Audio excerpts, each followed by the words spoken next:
to Journal Club.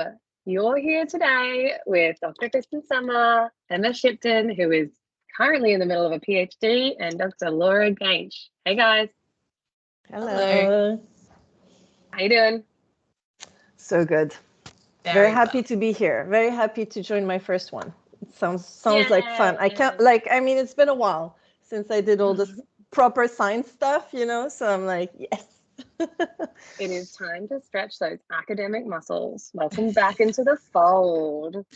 Okay, so the article we're talking about today is Do More Hours in Center-Based Care Cause More Externalizing Problems Across National Replication Study? Now, we have French accents and Australian accents on here, but neither of those countries were covered in this article. So this looked at 7 studies one from Germany, 1 from Netherlands, 1 from Norway, 2 from Canada, and 2 from the US.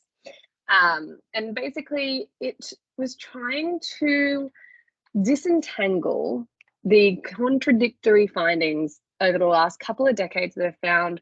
Some suggest that higher hours in daycare lead to more externalizing problems. So that's things like aggression. While some studies find that there is no difference, and some studies find that higher hours in daycare actually lead to less externalizing problems, so less aggression. So that was the goal of this paper.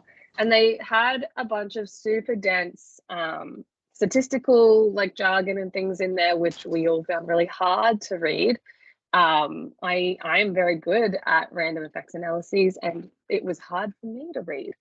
But essentially what they found overall from both their individual analyses of all of these studies, plus a meta-analysis, which takes all of those studies findings together to figure out what they all center on as a finding, was that center-based care, or hours in center-based care, does not influence children's externalizing problems, which is really fucking great to hear, because I felt awful reading this introduction. How did you guys feel? Yeah, definitely. I think I have a 1-year-old, and even reading this title, I was just like, I know I feel bad about it. I feel bad. Yeah. And I think it's a common thing. It's a common thing I hear from a lot of parents. If it's the right thing to kind of do, not that you have a choice, right? Yeah. That's why most children are in childcare. Yes. So what was really interesting, so I am a mother of a child who's in 40 hours of care a week and has been for a year, and she is 3 now. So one, I hated reading this introduction, but also I get it. This is where the science is. It's very confusing. It's very contradictory, but I think this study went a decent way to starting to clarifying some of the misconceptions. It's not perfect, but it definitely went some way to clarifying misconceptions. So why don't we start with the introduction and talking about it? What was the things that piqued your interest in the introduction, things that you were surprised by, shocked by? Let me know what you think. So I have lots of feelings. First of all, it took me a long time to understand what this was about. I was like, center-based, wait, what are we talking about? Are we talking about adults? Are we, just without any kind of, I was like, wait, center-based what? What does that mean? But I think and this is one of the issues I have throughout, it's like, what are behavior problems? And why are there problems? And is it really how we describe well-being?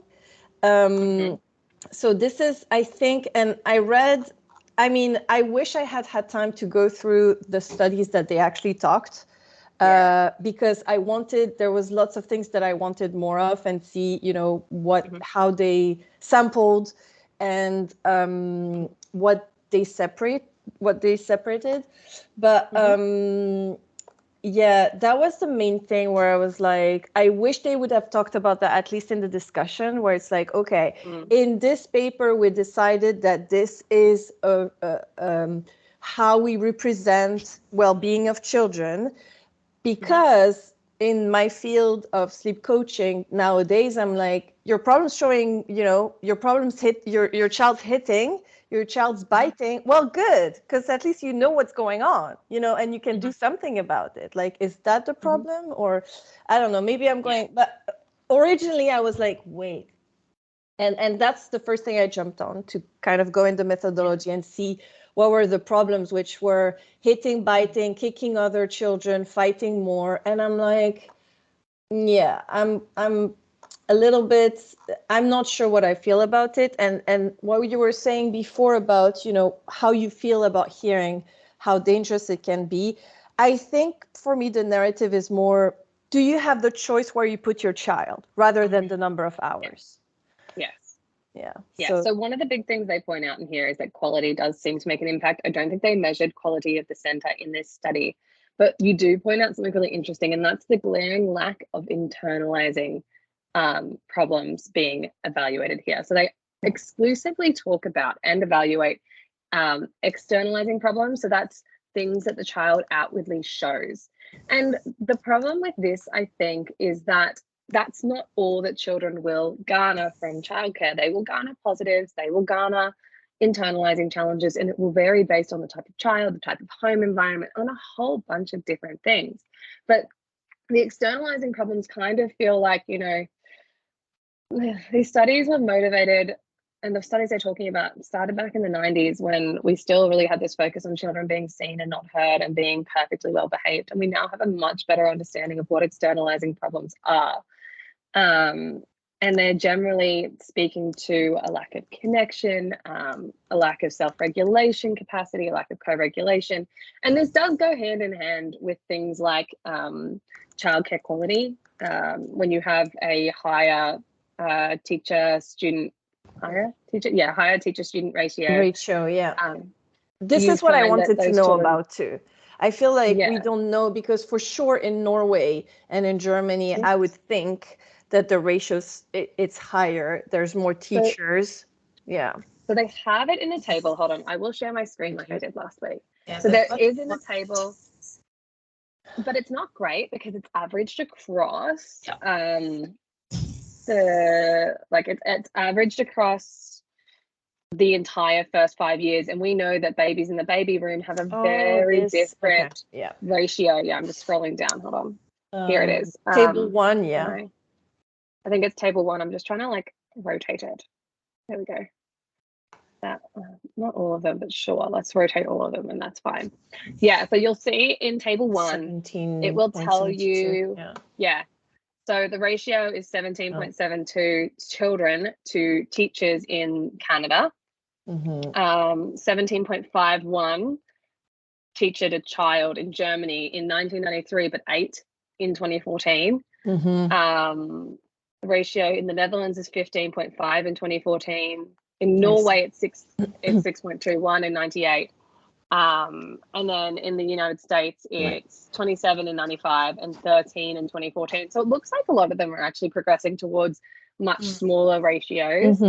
And the problem here is that they aren't distinguishing the ratio by age, because we do know that in a baby room, there are significantly more teachers to babies because they need more contact. But in a 4 or 5-year-old classroom, they need significantly less. It's like a teacher to student ratio in schools at that point. Children don't need as much physical contact. So we are left a little bit wanting in terms of specificity of figures, I think. But I think you are talking about something that is really important. I think it's just those two. So it tells you there is a lot of details about the studies that they took. So it's great that they give you some details, but it's still quite an overarching view rather than drilling down into details, which is fair. Otherwise, this paper would have been significantly longer, and it's already really long. Yeah, for sure. But it's almost always aggressiveness, behavioral problems, or externalizing behaviors. One of the really interesting things that I was thinking about, so they were talking about, in the introduction, they were talking about how children with more center-based care, like more hours in center-based care, so that's childcare, were rated by teachers as more aggressive. And I was like, could that not be like a convenience or frequency principle? They see those children more every week, therefore they see more of the aggressiveness. Like, instead of like the parents see some of it at home, the teachers see some of it at school, when it's a child that only goes half a week, like, isn't there going to be variation there, just in the fact that it's like a factor of who spends more time with the like child, and who's rating? I don't know. One more thing about the details, and I would doubt that they would have included that in the original studies, but I feel like the time of the day when they start daycare is also extremely variable. And when you know that, for example, in children, sorry, the sleep side comes out here, but in children, a lot of the time, obstructive sleep apnea will show more like ADHD symptoms. So like a lot of outbursts, a lot of emotions. If there are, like, I know that, for example, in Japan, where I'm right now, my friend has her child in a kind of a public place, and she can choose if she puts her child at 7, so that's the earliest, and she can decide, but she decides 9 a.m. I'm pretty sure the behavior would be very different for a child who comes, at 7 a.m. right out of the bed, maybe woken up because, and a child who was left to sleep. Like, I also feel like, and so they just said the amount of time at daycare, but not really what times exactly. And I also feel like, same, like, I know that I talk a lot about with moms about, play groups that are always, for me, I feel like they're always scheduled at nap times. And I'm like, how does that make any sense? Like, lunchtime. It's like, no, this is an adult time. Like, your kid needs to sleep at that time or something. I feel like sometimes daycares do that too. It's like, oh, you have to pick up your child. Yeah. And then they fall asleep in the car because that was their nap time or something like that. So, yeah, I feel like this was another thing where I was thinking, how would that affect the aggressiveness of the child, And that's really valid, I guess, on the end of the day as well. Like, I could just imagine, at 5 o'clock when you have a real ratty child. Depending what time they're being picked up as well. Yeah, I absolutely agree. And I think that's why this study is actually doing a really good job, because what they're doing with their fixed effects models is they're looking simply at the child's, they're comparing the child across time. So when the child had X number of hours in daycare, this is how they were behaving. And then when they had X number of hours later, this is how they were behaving. Now, the one thing that really confused me about how they were going to do that fixed effects model was like, wasn't that going to correlate with age? I'm trying to find the results section. I don't know why I'm looking in here. I should be looking. Let's look on the computer. So yeah, how they were going to like deal with the fact that there was going to be an age correlation. Hey, Lisa. Dr. Lisa has just joined us. So yeah, I was trying to figure out how, because they don't really talk about age anywhere in the results. And if they're talking about shifts in within participant shifts, from, say, when your child enters daycare my daughter entered at 11 months and she was going 2 days a week, and she was only going for like 6 hours a day, so that's 12 hours a week. And now at 3, she goes 40 hours a week. The externalizing behaviors will shift. I mean, we know they will. As children get older into toddlerhood years, they get a little bit more aggressive, just a touch. So I was trying to figure out how they were going to remove the effect of age, because it's the same thing. I don't know if they fully can control for the effect of age, but it wasn't. I was left wanting there because they didn't really describe it. But their within participant fixed effects model did reduce the effect of things like children who were woken up to head to childcare, or who were there later in the day when witching hour happened. So I think it's good that they did that, but there's still a little bit of stuff that's missing, although given that it's non-significant for the most part, that kids aren't affected by long hours in daycare, according to these 7 studies, which is over 10,000 participants. It's pretty good. It's quite good, yeah. But again, I think what I was saying earlier, I feel like they could have sampled it. They could have said, from this, we will discuss the results by age range. And then see if that also plays a role. And again, that's a crazy amount of data, by the way. Like, I'm really amazed, and I'm like, I would have not want to do this study. Like, seriously. Well, they didn't collect it. I think it's all legacy data sets. Yeah, but still, that's a lot of data to analyze. Definitely. Oh but yeah, I think you're right. I think it's really interesting, and I found it a little bit confusing because they didn't really talk too much about the age ranges, unless I missed them. The age ranges of the specific studies. Did they talk about them? In the first table, they describe which study has what age range, but I feel like that's it. Yeah, in the first table, This one, well, it just kind of says 0 to 2 years is 24% in 2005. But is that general? The country averages, or is that hold on, let me see. B, where are we? Rates do not reveal the information or unlicensed arrangements. Okay, informal. That doesn't tell us anything. I think it's a country. In every single study, they mention what age they're using, like in the little details of each study. The Germany one, they say 547 children, and they were 43 months old. There they are. I don't know what does WAVE mean, by the way. Is that a common... WAVE? Yeah. So WAVE means what? So waves are data collection waves. So at wave 1, that's when they collected the baseline measures. At wave 2 was when they were 36 months old. That's when they collected those. It's like a longitudinal study kind of terminology. Yeah. So we have the Emmy grade study. Kids were 24 to 48 months old. So they were 2 to 4. In the Quebec study, they were 5 months to 4 years. So this one's a little bit younger than the other one. There's the rest of them. Let's keep scrolling. Sorry, friends. In the BIC study, they were 43 months old and 69. 69 month old, which is 5.5 or almost 6. Okay, and then in the Netherlands study, so that was the Germany study. The Netherlands study, they are age 2 and 3 and 4, 2 to 4. The Norwegian study, they were 24 to 48.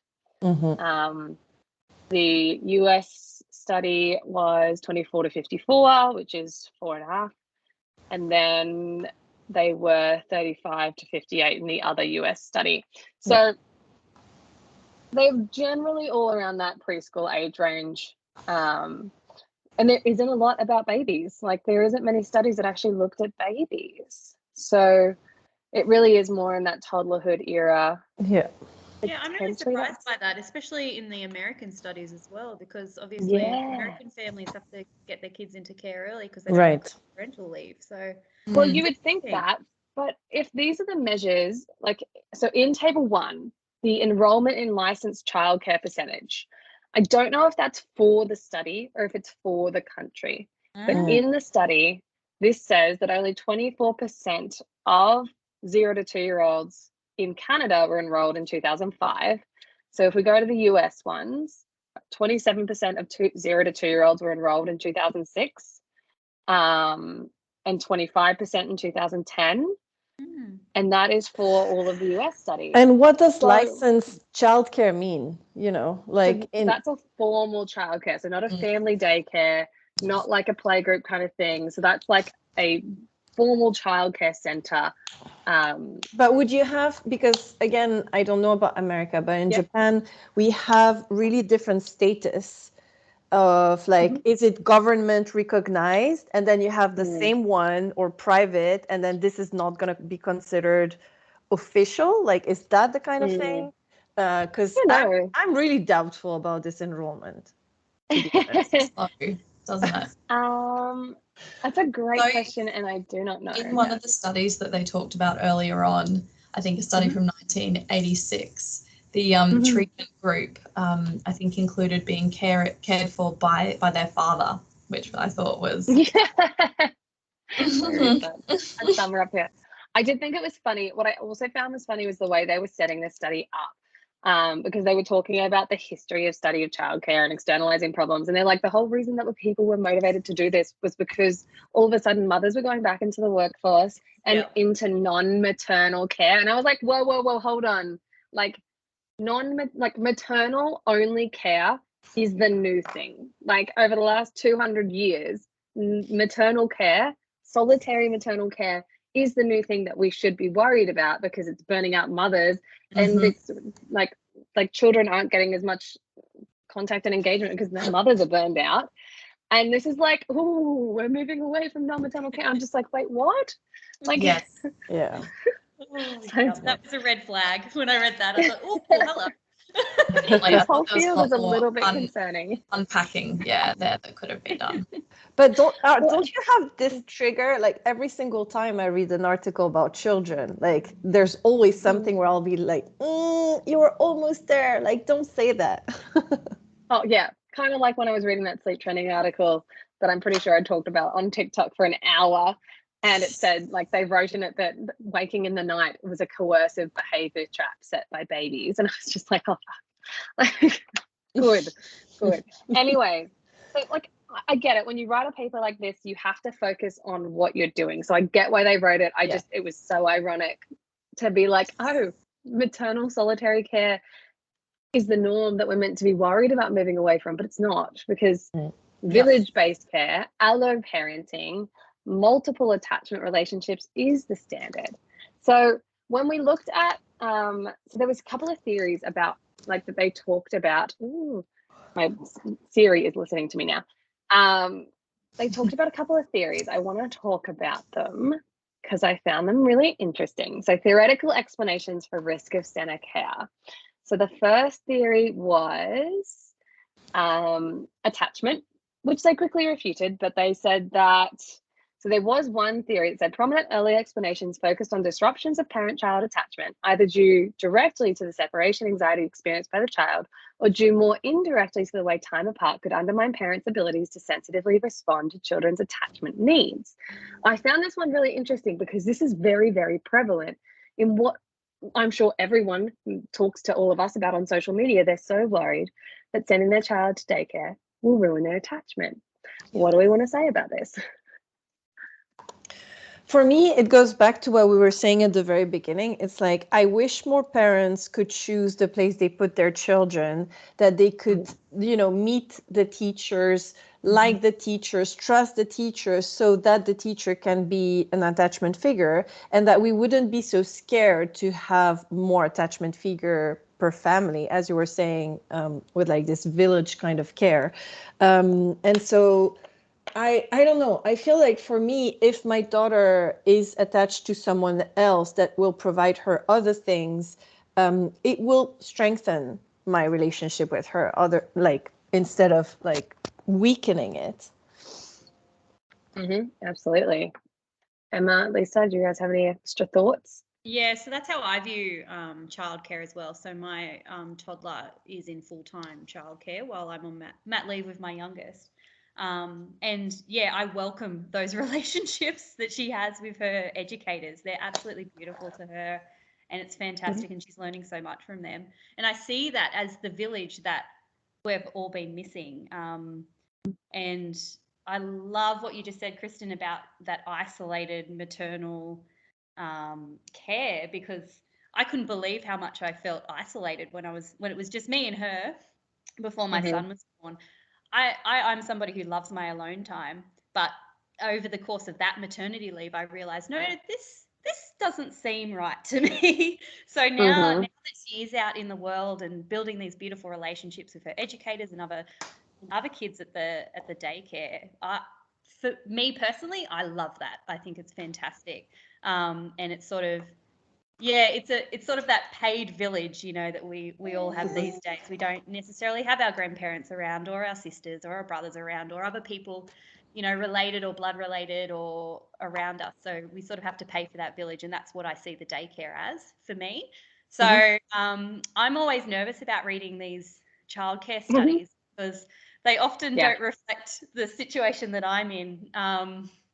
Whereas this one's a little bit more reassuring, sort of finding that there's not necessarily those behavioural issues. But I think to me, I haven't read a lot into this, but I imagine that this is still a new field and that we need to do a lot more work in this area. But I think this comes down to, with parents these days, a lot of us, and I think a lot of that insecurity from social media and other places, that we're trying to optimize our kids and trying to find the absolute best place for them. But unfortunately, not all of us have that capacity to optimize in that way. A lot of us are working. A lot of us have financial constraints and other things going on, other kids. So there's no perfect solution for every family either. So in my case, having my daughter in for 5 days a week, perfect for us. But for another family, stay-at-home mum with all her kids at home would be perfect. So it's just, it's really hard to, I find it challenging to look at these studies and think, oh, this is the guideline for all kids, because that's not possible for every situation. I think I've gone on a tangent then, but Village, love it. Yeah. Look, I think that the thing, what am I trying to say here? I had an idea and now I can't remember what it is.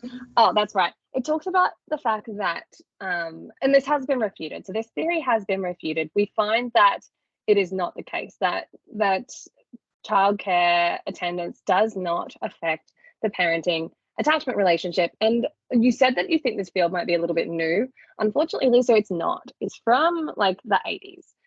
Is when it started being investigated. There you go. So it's actually not a new field, but it is an incredibly hard topic to hammer down. There are so many extraneous variables, which is what this study was kind of pointing out as its point of difference, its novelty, was that it was doing within participant evaluations on a very large scale, which meant that there wasn't intervening factors of things like family circumstances, parental mental health, because one of the things that I know from my experience with my child is that my sensitivity to her needs is greater when she is in care, because I get rest to then, when she's at home with me, to connect with her.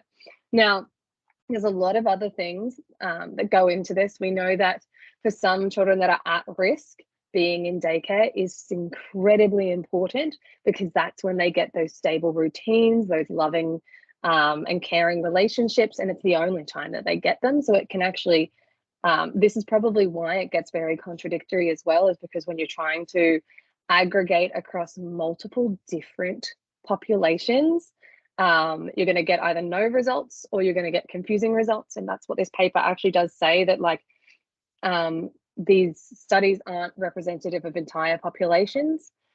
But yeah, we do know that just like things like TV, daycare can be protective for children in dangerous and challenging home environments.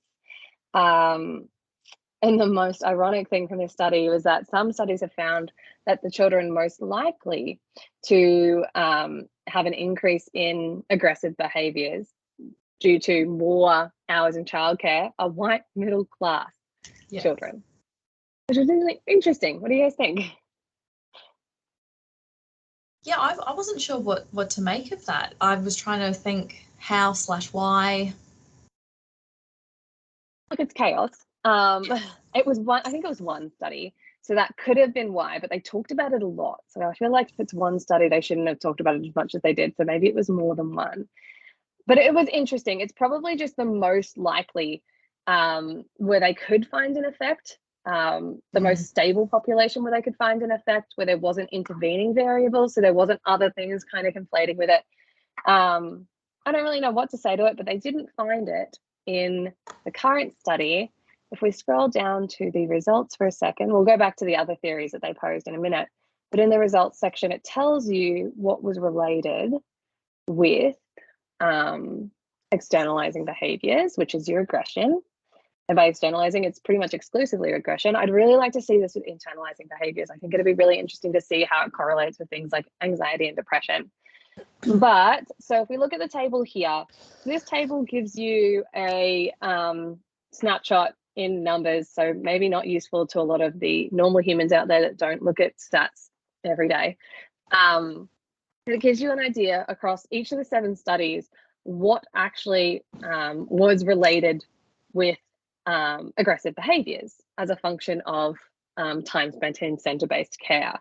So in the table along the left-hand side, you've got all of the different variables. So they've got random effects, which is when they compared within children and between children. So they compared children's changes in aggressive behaviour within themselves across time, but they also compared across different children, which is not what they did in the fixed effects model. In the fixed effects model, they only compared within the children themselves to kind of remove that the likelihood that things that they weren't capturing, like maternal mental health and that kind of stuff, to try to remove those effects from the analysis. So what they found in the random effects analysis was that in 1, 2, 3 studies out of 7, maternal education was negatively correlated with aggressive behaviours, but there wasn't an interaction between education and quantity of time spent in childcare. So a negative correlation for education means that mothers with lower education had children with a higher level of externalizing or aggressive behaviours. This is a reasonably well documented effect in the literature. There's a lot that goes into it. It's not about education. Education is a proxy for socioeconomic status, a privilege of access to resources. There's a lot that goes into things that are correlated with education. We just used education and income as a proxy for where do you sit above or below the poverty line and what opportunities has life afforded you. So in comparison, now this isn't the random effects, so it doesn't really remove all of the variability that could be accounted for by things that weren't measured. But in the random effects model, we have one study that shows that the amount of time children spend in daycare correlates with an increase in aggressive behaviours in children. So there was only one study, and that study's effects completely dropped out once they put it into the fixed effects model, which was the within participant comparisons only. So removing those confounding variables that they couldn't measure. So yeah, what they found is kind of exemplified in this one table, that quantity of time spent in childcare didn't affect it. Education did slightly, but only when they compared within and between children, not when they compared within children only. Yes, this section is very dry. So the one you were saying just before is the prequel study, right? Yes, so prequel. One thing also that I feel was different in terms of the methodology here is that this prequel study was done on those prequel schools. So it means that it's one of the few studies where it was more like a group of kids going to the same schools as opposed to kids going to different schools that are licensed, right? And I feel like that would also, give us, like, if you know that the kids are in the same classes with the same teachers, you get a more comparable sample, I guess. And I feel like that would be relevant here in terms of this result, like why in this prequel kind of studies you see some relevance.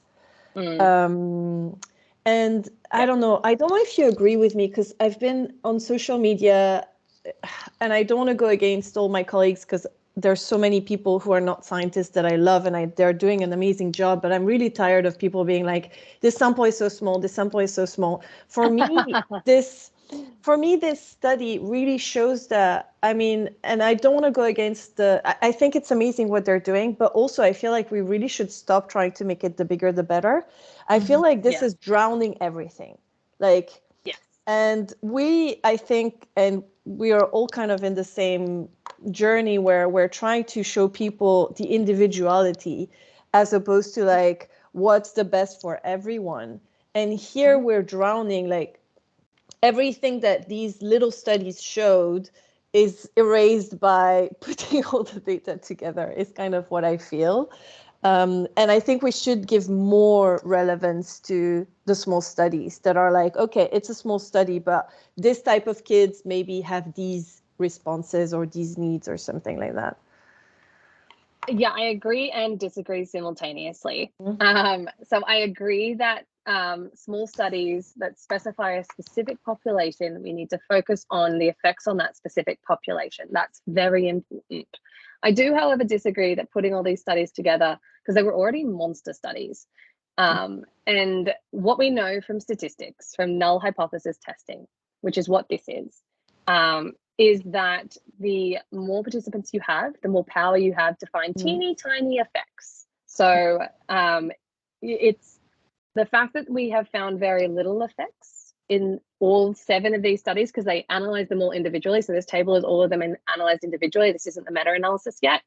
Shows that even with thousands of children per study, they're not finding those effects, which is it's more confirmatory that there isn't an effect of externalizing behavior at the larger level.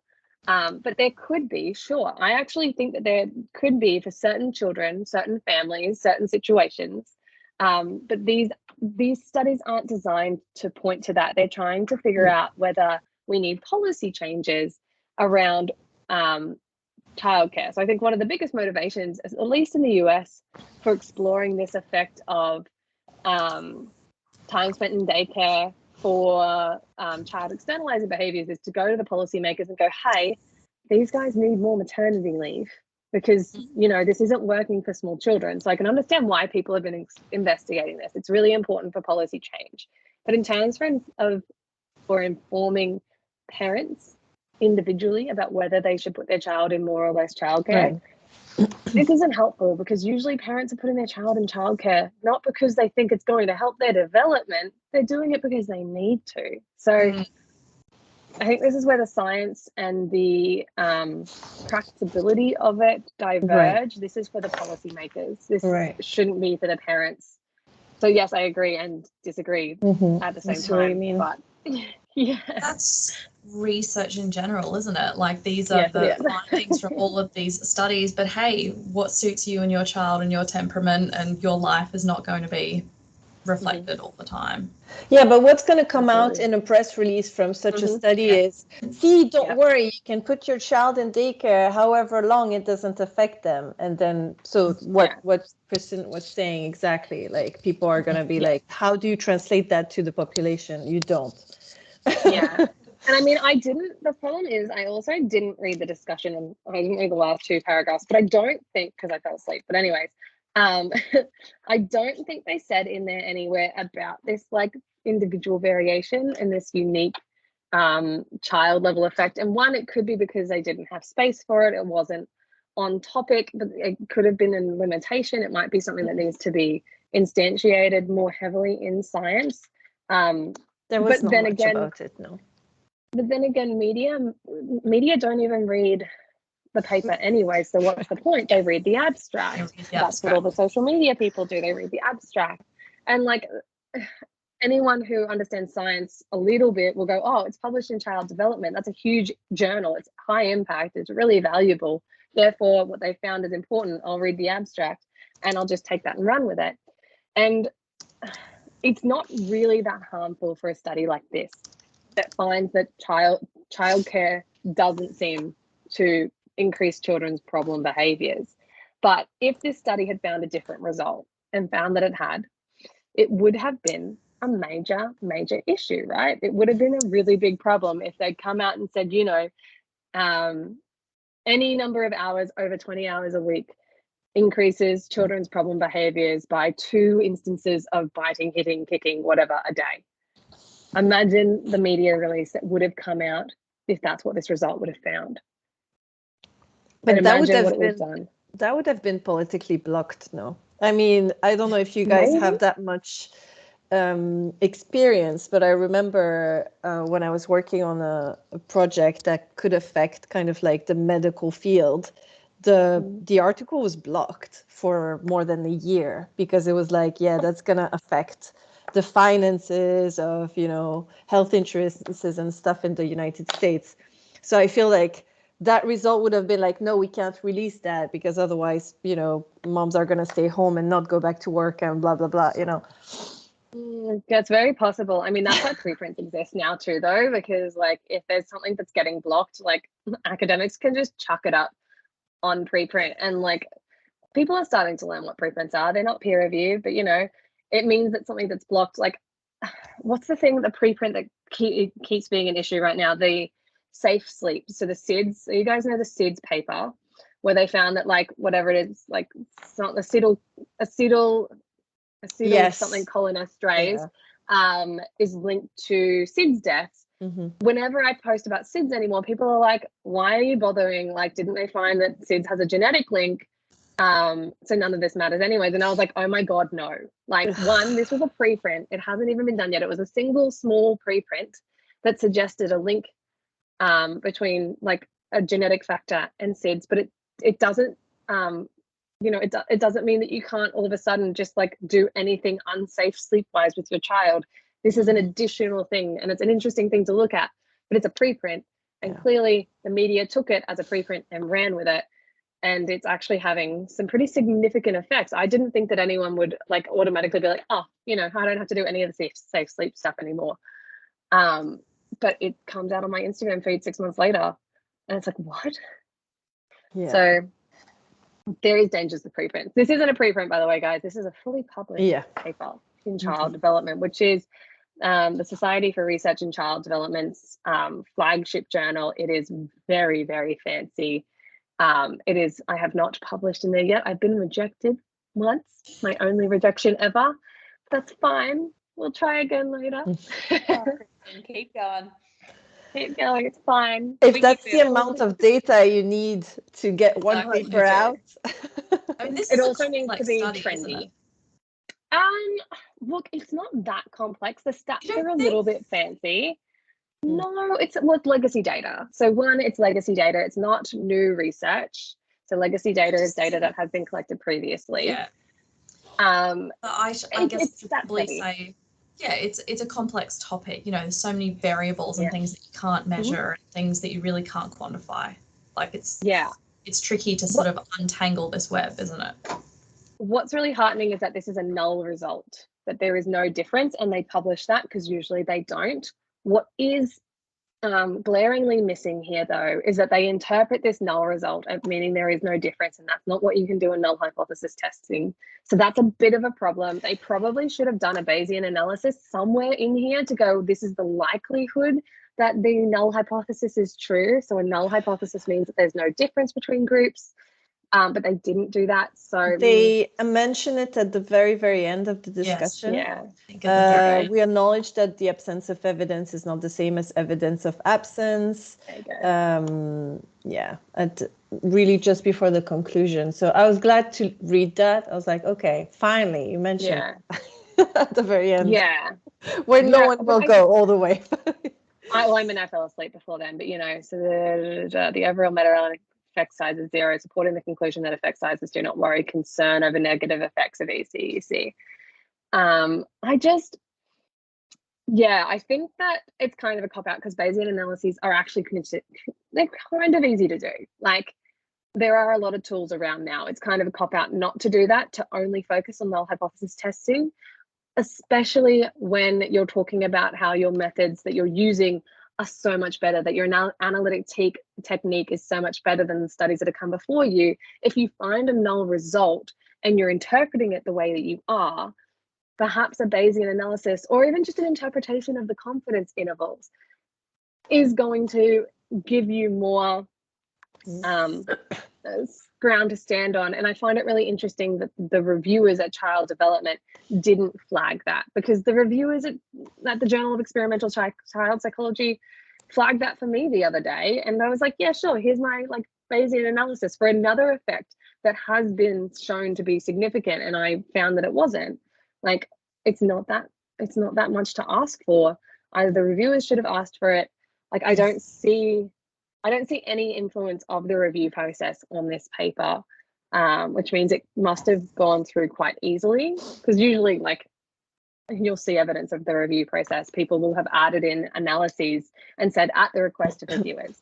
And I would expect out of a paper like this that finds no results, that there would have been more requests by the reviewers. So either there isn't transparency around it, that they didn't report that reviewers wanted a different set of analyses, or they weren't asked, which could be concerning because it could mean that the reviewers didn't understand the analysis, and that's why they didn't ask anything. Because you can get the way that academic publishing works, you can get reviewers that understand the content but not the analysis, because it is a newer, more complicated analysis. Even I really struggled to get my head around the difference between it, because fixed effects analyses are essentially just ANOVAs. So basically they did a within participant ANOVA, and said that that was better than a random effects mixed multi-level mixed model. So anyways, I'm confused. Any other comments about this?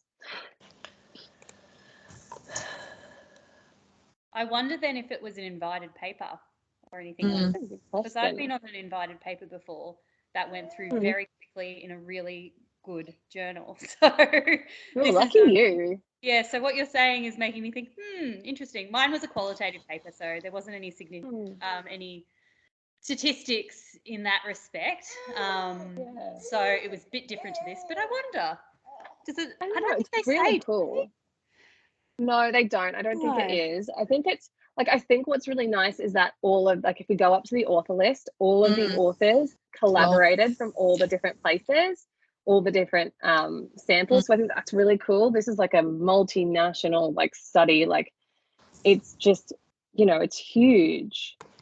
How many countries are in it? You've got Boston College, you've got University of Oslo in Norway, you've got Minnesota in the US, you've got Munich in Germany, you've got Frankfurt in Germany, you've got North Carolina in the US, you've got Oslo in Norway, you've got University of Utrecht in Netherlands, and Montreal in Canada, and Bordeaux, University of Bordeaux in France. That's kind of amazing to get that many scientists from that many different parts of the globe together. They did mention, and I've never seen that written that way in the methodology, or how they decided to use those studies. They said access to data, which kind of suggested to me that they didn't just use the papers, but they actually asked for more data to do. I don't know. That's how it sounded to me, which is also where I was Yeah, so that's actually really important. Accessing data is really hard to access. Where is it? I can't find it. Data is incredibly hard to access, especially when it's legacy data sets. There are some data sets in Australia that you can access, but you need to apply for a permission to access it, like the longitudinal study of Australian children, which would have similar data in it.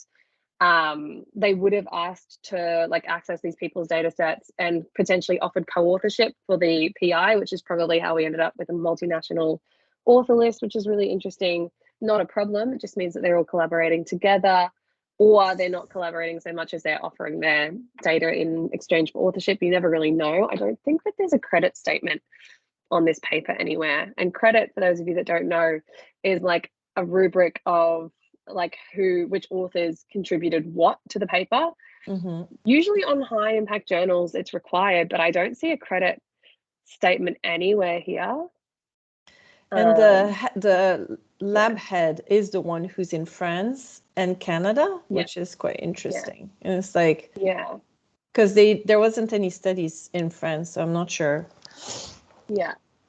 So it looks like, it tells you about the acknowledgements here. Data from Emigrade and QLSCD are available on request from the Quebec Institute of Statistics. The German BICS data is publicly available. You can get it whenever you want. Pre-cool data can be accessed upon request from Dutch National Centre of Expertise, whatever. Bonds data is available on request. The NICHD data, which is US data, is available at an archive, which is probably mostly publicly available. And then the same goes for the FLP data. So yeah, it's some of it is publicly available, some of it is gate kept. So it can be a bit tricky to access. So I don't find that clause in the methods section overly surprising. But yeah, I don't know. I think they did okay. I think they did pretty good. Yeah. They acknowledged their limitations for the most part. Yeah. It is a heartening finding. It makes me feel a little bit better. Definitely. because the So introduction made me feel like crap. for me, the next step, and I don't know how Mhm. that would work as compared to what you were saying, Kristen, where I feel like mom needs spare time to be able to manage their child's emotions. But I would definitely want to see a study where they compare kids who go to daycare and kids who don't go to daycare, and the effect on behavior. Is that not what this did? This compared children at daycare. Oh no, this didn't. You're right. So this just compared the number of hours in daycare. Yeah, exactly. Yeah. So I think there have been quite a few studies that have done that, but maybe there's a meta-analysis on it. I would imagine there must be a meta-analysis on that by now. If not, like, I can always someone do feel it? like something should already be out in research, and usually it is not. Yeah, definitely. I do know that they did, like, I don't know where it is, I couldn't find it, but they did run an analysis because they were comparing just number of hours, and they compared children in each of the different care settings. So licensed childcare versus non-licensed childcare versus non-parental care. And they found no differences there either. I just couldn't find the tables and stuff where they did that. They just mentioned it briefly. Yeah, they mentioned it, yeah. Yeah, but you're right. That is definitely something that, if it hasn't been done, needs to be done. But as you were saying, I would expect more behavior problems if the mom is stuck at home 24/7 with a child, because, then you need to assess the mom's well-being and her level of availability for the child. So there's really kind of the two sides there. And I would expect the same. For me, it's maybe even more dependent on the child, on the parent, rather than the time spent at daycare. It's like, when the child comes out of daycare, does the parent have the emotional availability to take care of them, or are they still exhausted from a crappy night, plus whoever colleagues messed up their day, and so how do they respond when the child's out of daycare? And for me personally, and that's really just case study, but if I'm available emotionally for my child as soon as she comes out of school, where I'm good and I'm there, then I'll have less problems in the rest of the day, for sure. Yeah, I think that's definitely where it comes. There's just so much nuance that this won't capture. There's a lot, like, this study isn't designed for parents to figure out whether they should or shouldn't put their kids in daycare. This is for policymakers more than anything. The studies that parents need are the ones that look at behaviors on pickup, the parental burnout and the interaction of parental burnout and introduction to childcare. There's so many different things that parents need looked at. So we need, like, those little studies that look at those things to inform parent behaviors at the same time as these big studies that inform policies. But yeah, this study doesn't tell us much about what parents should do with their kids. It just kind of tells everyday parents that if your kid goes to full-time daycare, that it is not contributing to their increase in aggression. Most likely. We don't know for all children, but we know for the majority of children that that's the case. Is that the vibe we're getting from this? Absolutely. That's the conclusion. Yeah. I think you mentioned it a little bit before, and possibly before I got on the phone call. That, I do worry that policymakers who don't know the science very well will read the broad headline results of this and go, "Oh, we don't have to give parental leave. We don't have to give them support. That's fine. Yeah.